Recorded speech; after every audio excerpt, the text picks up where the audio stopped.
If you're gearing up for JEE 2024 and wondering how to maximize your preparations in the final stretch, you're in the right place. As in this video, we are diving into the key high weighted chapters that can make a significant impact on your scores. The most important thing what you need to take care of is consolidate your preparation, because most students, they keep studying long hours, and they forget what is their end goal. So keep your goal in mind, what rank you want to achieve. Apart from your studies, you will also need to keep a strategy for the exam day. How are you going to tackle the paper? How many marks how many marks you need to get through? So all these things will also be very, very crucial. And most importantly, believe in yourself, because you have prepared and you have maintained your notes. You have done a lot of practice of various types of questions. You've taken several mock tests. You have listened to various videos of these kinds. But most importantly, how much you've actually, adapted to these. That is very, very important. So I'll just suggest that speed and accuracy are very, very crucial when it comes to JEE Main. JEE Main is an exam which is of speed and accuracy. How well you have mastered on the various types of questions which are appearing in JEE Main exam. What are the kind of questions you have solved apart from, you can say covering a syllabi. So I'll say focus on speed, strategy, your accuracy of solving your problems. And of course, every paper has certain easy sections, to ensure that you cover up all the easier topics, solve all the easier level of questions. There could be certain questions, which are slightly lengthy, but then you need to ensure that you are solving at the right speed and covering all the easy and moderate level of questions and keeping those slightly difficult ones for the end. So that in case you, have time for, going through those tougher ones, you can at least attempt those, or else you can leave it, because that's very, very important, because this exam has negative marking. So you have to score well, get all the positive scores and get a decent rank. बहुत important है कि आप timing को ध्यान में रखते हुए ही exam की तैयारी करें. रीजन बीइंग, आपको एग्जाम वाले दिन 3 घंटे बैठना है और उस 3 घंटों में आपको तीनों सब्जेक्ट्स को बेस्ट परफॉर्मेंस के साथ में आपको अपीयर करना है. तो बहुत ज़रूरी है कि आप इस चीज़ को ध्यान रखें. सो आपको मैं एडवाइस करूंगा कि जितने भी टॉपिक्स हैं, फिजिक्स, केमिस्ट्री, मैथ्स, उनको एक बाइफर्केशन करके आप वो टॉपिक्स पहले आइडेंटिफाई कर लीजिए जिनमें आप कॉन्फिडेंट हैं. मोस्ट कॉन्फिडेंट चैप्टर्स होंगे आपके हर एक सब्जेक्ट में, पहले उनको आइडेंटिफाई करिए क्योंकि वो आपकी स्ट्रेंथ है. दूसरा, उन टॉपिक्स को आइडेंटिफाई करिए जिनमें से क्वेश्चन ज़्यादातर आते हैं, जो इंपॉर्टेंट हैं, जो स्कोरिंग है. उन टॉपिक्स को भी आपको मिस नहीं करना है. कुछ ऐसे टॉपिक्स होंगे जिनमें आप कॉन्फिडेंट फील नहीं करते हैं, उन टॉपिक्स को आप बाद में रख सकते हैं ताकि उन क्वेश्चंस में एटलीस्ट आप बेसिक लेवल के क्वेश्चन जरूर कर पाएं अगर आप टफ क्वेश्चंस नहीं कर पाते हैं.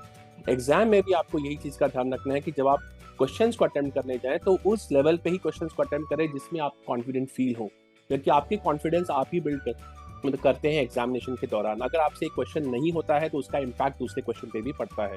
इट्स वेरी, वेरी इंपॉर्टेंट कि आप स्ट्रैटेजिकली पेपर को अटेम्प्ट करें. सो मेरा एडवाइस है कि आप सिलेबस को सब्जेक्ट वाइज पहले 3 तरह के लेवल्स में आप चैप्टर्स को डिवाइड करें.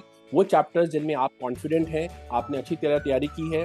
फिर वो चैप्टर्स जो इंपॉर्टेंट हैं, जिनके क्वेश्चन ज़रूर आएंगे, आप एटलीस्ट आपके लिए टफ हो या इजी हो लेकिन उनको भी करना है.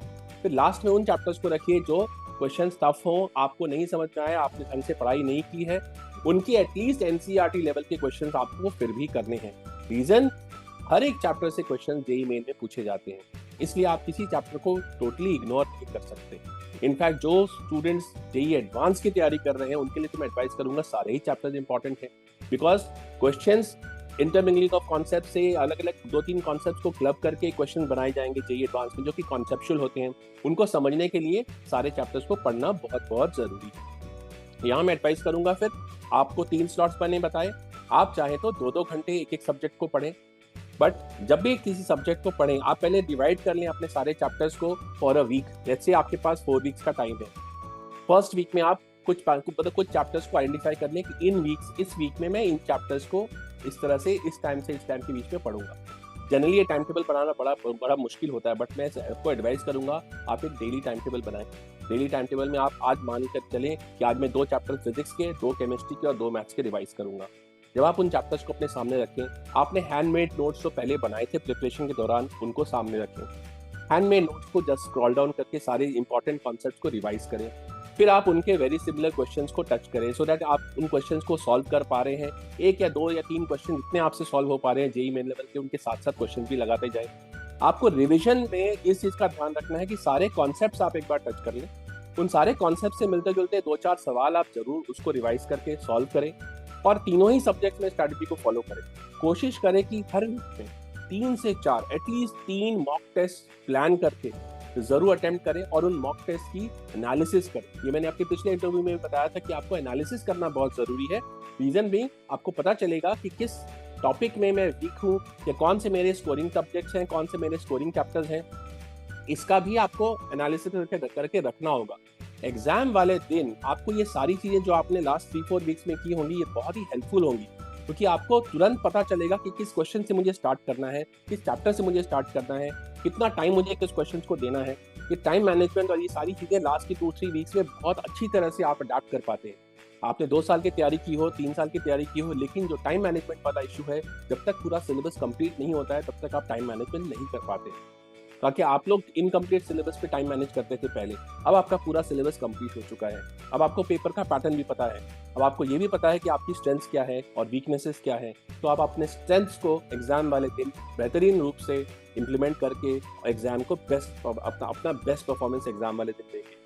तो इसलिए मैंने आपको अभी बताया कि चैप्टर्स को आप डिवाइड करें डेली बेसिस पे, सब्जेक्ट वाइज भी, और तीनों सब्जेक्ट्स रोज पढ़ना जरूरी है, क्योंकि आपको 3 घंटे में तीनों सब्जेक्ट के क्वेश्चंस करने हैं। Your mind should be mentally tuned to the paper. ऐसा नहीं कि आज मैं सिर्फ फिजिक्स पढूं, आज मैं सिर्फ केमिस्ट्री पढूं, आज मैं सिर्फ मैथ्स पढूं। तीनों सब्जेक्ट को इक्वल इंपॉर्टेंस देना बहुत बहुत जरूरी है। और आप रोज फॉर्मूलेज जो इंपॉर्टेंट जिस चैप्टर को भी आप पढ़ें उसके फॉर्मूलेज रिवाइज करें। अगर आपने कोई छोटा सा हैंडबुक बना रखा है जिसमें सारे फॉर्मूलेज एक तरफ लिखे हुए हैं, वो हैंडबुक बहुत यूजफुल होगा आपके लिए।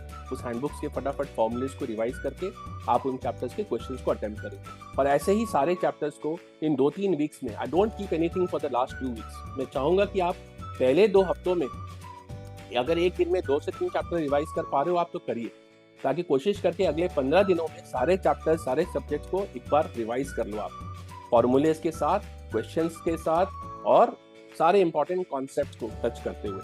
इसके साथ साथ आप मॉक टेस्ट भी दो ऑल्टरनेट डेज। कोशिश करें आप मॉक टेस्ट उन्हीं टाइम में दें जिन टाइम में आपका पेपर होता है। Morning session 9 to 12, afternoon session 3 to 6। आप इसी टाइम में प्लान करके ऑल्टरनेट डेज पे मॉक टेस्ट पेपर दें, और इस तरह से आपका मेंटली आप ट्यून्ड रहेंगे एग्जाम के लिए, और आपने अपना स्टैमिना भी बिल्ड किया होगा 3 आवर्स बैठने का। ये आपके लिए बहुत बहुत हेल्पफुल होगा। एक चैप्टर में अज्यूम कर लेता हूँ कि 10 से 12 या 15 कॉन्सेप्ट्स हैं। एक कॉन्सेप्ट को रिवाइज करने में रफली 10 से 15 मिनट लगती हैं जस्ट टू रिवाइज, और उसके साथ साथ एक 2 क्वेश्चंस करने में। क्वेश्चंस में अज्यूम करता हूँ एक एवरेज स्पीड मेरी अजम्पशन होती है कि 3 से 4 मिनट एक बच्चा लेता है एक क्वेश्चन को सॉल्व करने का। तो मैं 2 क्वेश्चंस आफ्टर एवरी कॉन्सेप्ट को रिवाइज करने को कह रहा हूँ। अप्रॉक्सीमेटली मैं 15 मिनट के हिसाब से 4-5 कॉन्सेप्ट्स 1 घंटे में कर पाऊंगा, 2 घंटे में 8-10 कॉन्सेप्ट कर पाऊंगा। तो मैक्सिमम मैं एक चैप्टर को 2 घंटे में पढ़ पाऊंगा। 1 घंटे और मैं एक्स्ट्रा लगा दूं, करीब मैं 4 मिनट के हिसाब से 15 क्वेश्चन और कर लूं, तो मैं अप्रॉक्सीमेटली 3 घंटों में एक चैप्टर के 20 क्वेश्चन, मतलब यू कैन से 15 क्वेश्चन और 15 कॉन्सेप्ट्स रिवाइज कर सकता हूँ।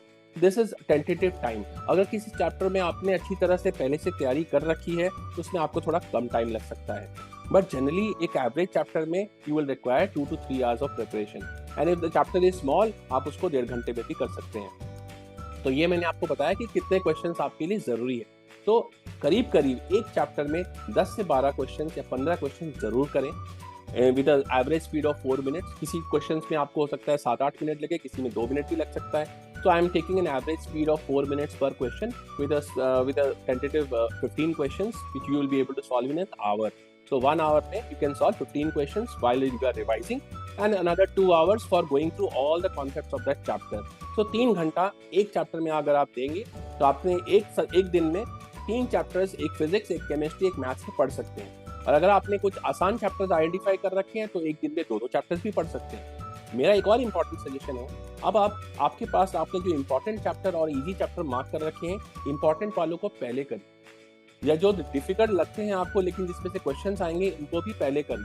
Don't leave these chapters for the last day. So आप इन चैप्टर्स को जो आपके टफ थोड़े से हैं, ट्रिकी हैं, उनको एनसीईआरटी लेवल के पहले निपटा लीजिए। जैसे जैसे आप आगे बढ़े आपको चीजें आसान लग सके। जैसे जैसे ऐसा ना हो कि आप आगे बढ़ते जा रहे हो चीजें टफ होती जा रही हैं, क्योंकि इससे पहले आपको कॉन्फिडेंस भी डेवलप करना है। तो जैसे you are finishing your revision, you should finish on a easier note कि वाह मैंने खत्म कर दिया सब कुछ। ये एक फीलिंग आनी चाहिए आपके। तो ये फीलिंग बहुत इंपॉर्टेंट होती है। This feeling gives you a sense of satisfaction, yes I am prepared for the exam and yes now I am make it. तो ये इनर फीलिंग जो होती है, this gives you lot of self confidence, develops and boosts your confidence for the exam and it gives the best out of you. तो मेरा suggestion ये है कि टफर वंस को पहले रिवाइज करें, जैसे ग्रेजुअली आप आगे बढ़े इजियर चैप्टर्स आगे आते आपको नजर आए। इससे आपका मोटिवेशन भी बढ़ेगा और स्पीड भी बढ़ती जाएगी।